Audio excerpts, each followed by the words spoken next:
The Naked Scientists podcast comes to you from Cambridge University and is supported by the Wellcome Trust, the EPSRC, the STFC, the Natural Environment Research Council, and UK FAST. For more cutting-edge science, join us online at nakedscientists.com.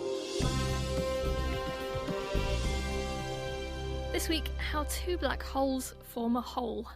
Hello, my name's Clive Plum from Sutton Coldfield. What I'd like to know is, what happens when two black holes collide? So when two deformed bits of space-time collide, what sort of a mess do they produce? Well, I'm Martin Rees, Master of Trinity from the Institute of Astronomy as well. One of the things we've learnt in the last 10 years or so is that in the centre of every galaxy there lurks a black hole, which is as massive as 1 million or even several billion suns.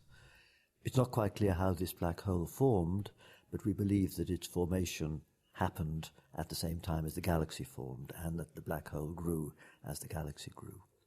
We also know that one way galaxies grow is by merging with each other. Two small galaxies get close and eventually fall together and make one bigger galaxy.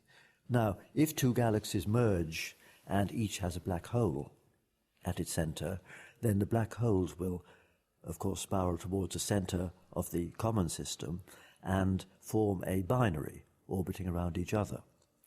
And the question then is, what happens? We think what happens is that various drag forces bring the holes close enough that so-called gravitational radiation then carries away more energy. Gravitational radiation is something predicted by Einstein's theory to happen whenever a gravitational field changes rapidly. So when two black holes get close enough, then gravitational radiation from them carries away a lot of energy, and that brings them closer and closer until they eventually merge into a single black hole. And in the final coalescence, a huge burst of gravitational radiation is emitted, and this is a challenge to detect.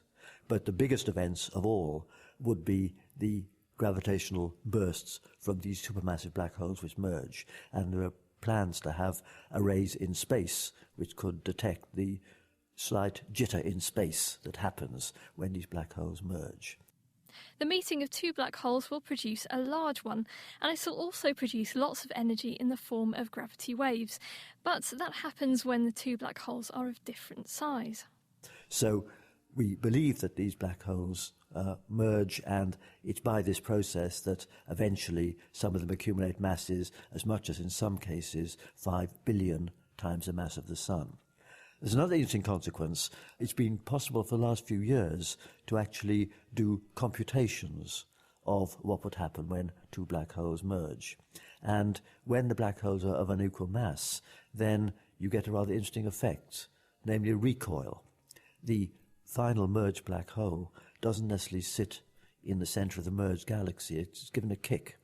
And sometimes this kick could be big enough to expel the merged black hole from the galaxy it's in. So the final thought I'd leave you with is that there could be some of these huge black holes hurtling through intergalactic space, having been kicked out by the huge recoil speed from the galaxy in which they formed. So beware of a supermassive black hole flying through space like a very dark, very heavy juggernaut of the skies. After that comes next week's question from Donna Colson. While standing in front of the mirror in my bathroom, I can see a reflection of the TV screen from the bedroom.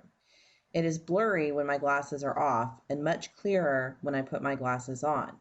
One morning I was interested in a show on TV while I was drying my hair, so I figured I could watch what was going on if I put my face very close to the mirror while I dried my hair. I tried, but no matter how close I got to the mirror, the reflected image of the TV stayed blurry.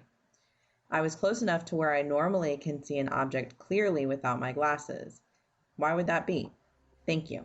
Why is it difficult to focus on a reflection at a distance you should be able to see when you're not wearing glasses? Let us know what you think or what you've experienced by emailing chris@thenakedscientists.com.